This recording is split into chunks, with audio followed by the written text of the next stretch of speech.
Organise করি তার একটা উদ্দেশ্য থাকে।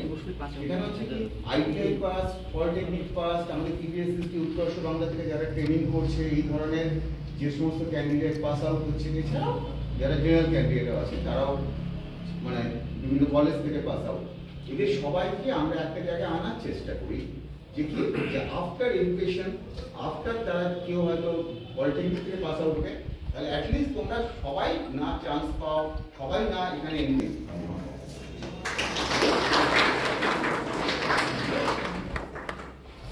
আমরা মিস্টার সুমন দত্ত মূল্যবান কথা শুনলাম। এবার আমি অনুরোধ করব প্রিন্সিপাল জবের পলিটেকনিক শ্রী কৌস্তব দত্ত মহাশয়কে কিছু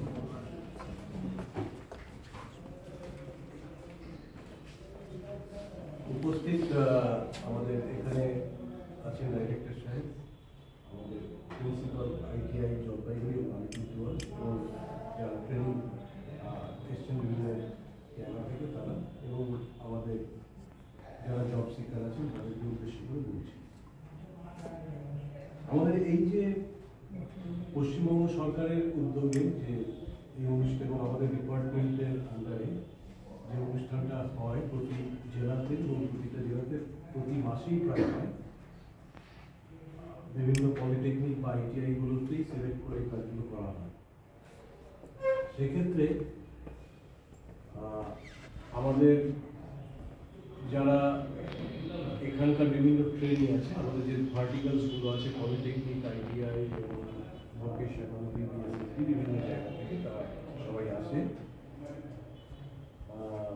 যে জায়গাটা আগে স্যার বললেন যে ইন্ডাস্ট্রি থেকে কী ধরনের লোক দরকার তারা সেটা চাইবেন, এবং যারা ট্রেনিং হিসাবে এখানে এসছে তাদেরও ইন্ডাস্ট্রি সম্পর্কে একটা ধারণা তৈরি হবে। যে জায়গাটা আছে সেটা হচ্ছে আমরা যখন বিভিন্ন